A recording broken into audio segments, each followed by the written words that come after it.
Hi everyone, this is Cherry Enchantress with Pixie Dust Tarot, and this is your daily dust for Sunday, August 14th, if you're watching in real time, but it also can be timeless for whenever you stumble upon it.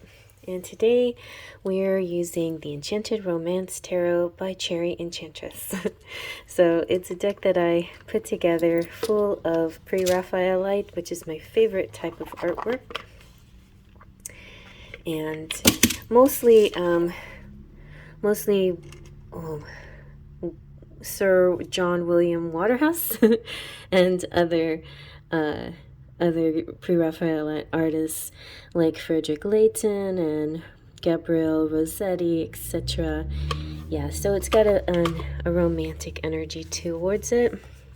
It's not edged in any color, but it is this one is holographic and well worn.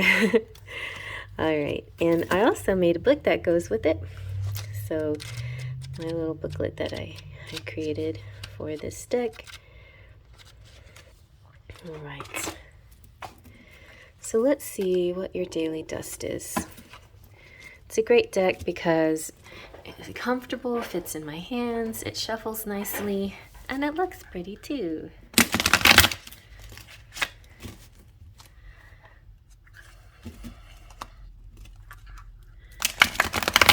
It was actually quite a fun project finding artwork to match the tarot, and it was a great lesson, personal way of teaching myself more about the tarot.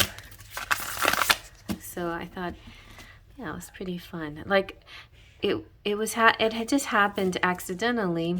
A card would, pop up in tarot, and I was like, I know an artwork that makes me think of, say, for example, Six of Wands, and that image would pop in my head.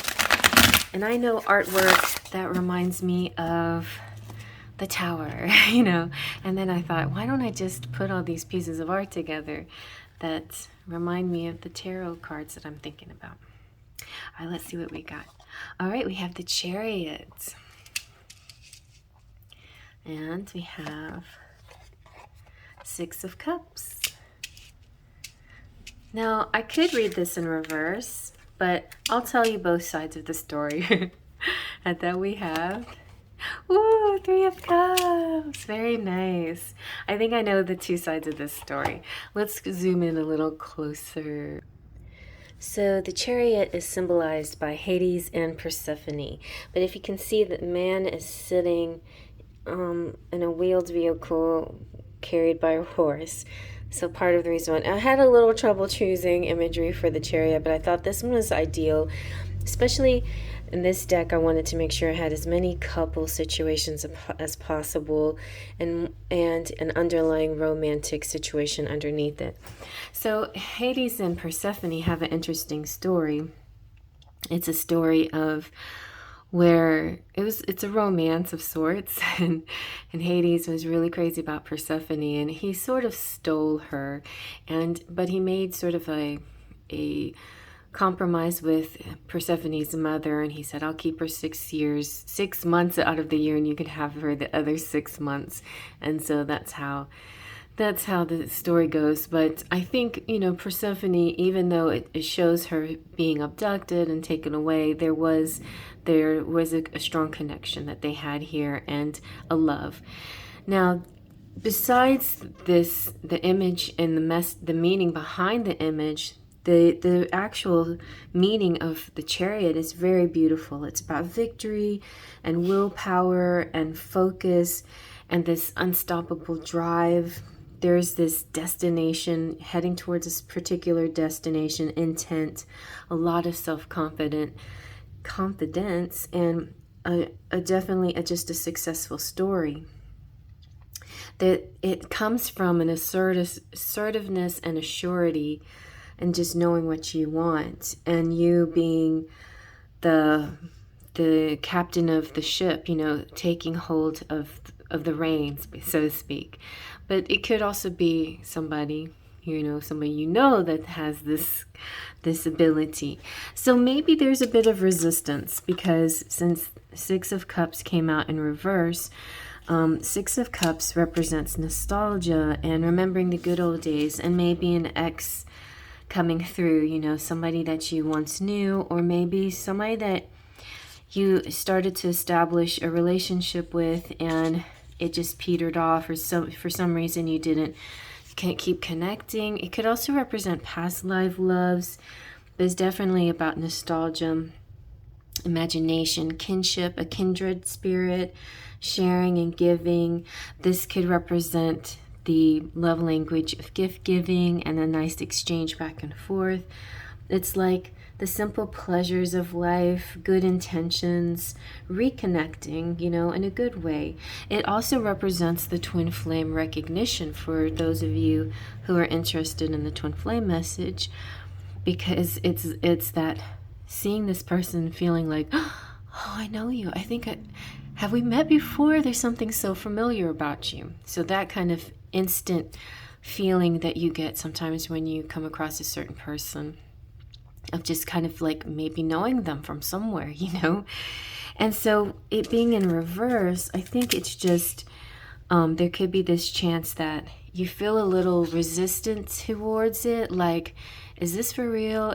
Is my mind playing tricks on me? Is this person like actively pursuing me, or is this just my imagination? Is it really happening?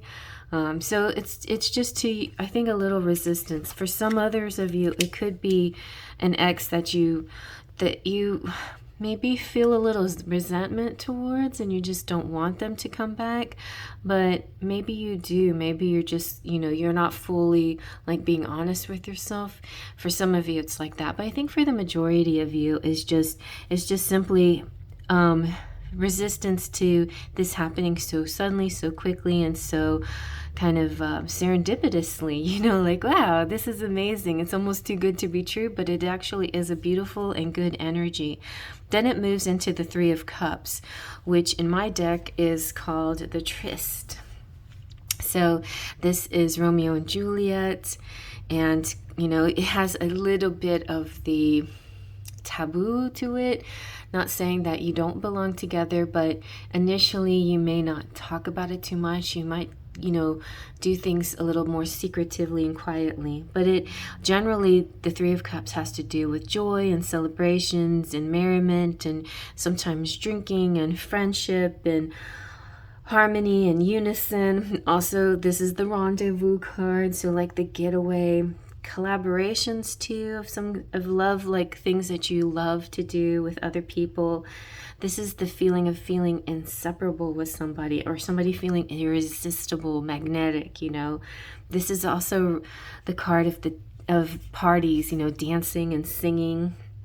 It also can represent pregnancy for some of you, and an invitation, a love invitation, just abundance of all sorts, a common purpose. And for twin flame people out there, this is your common purpose. This is what your mission, what you begin together. And some of it can be start off with a romance, you know.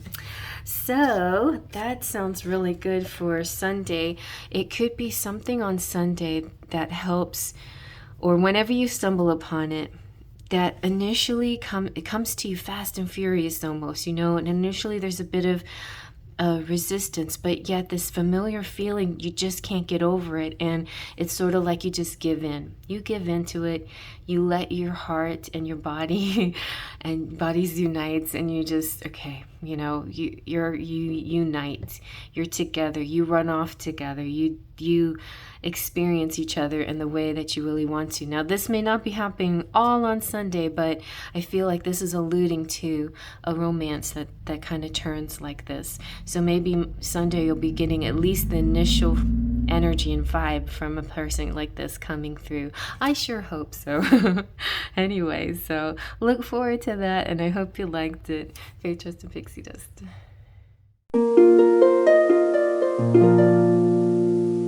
Please subscribe.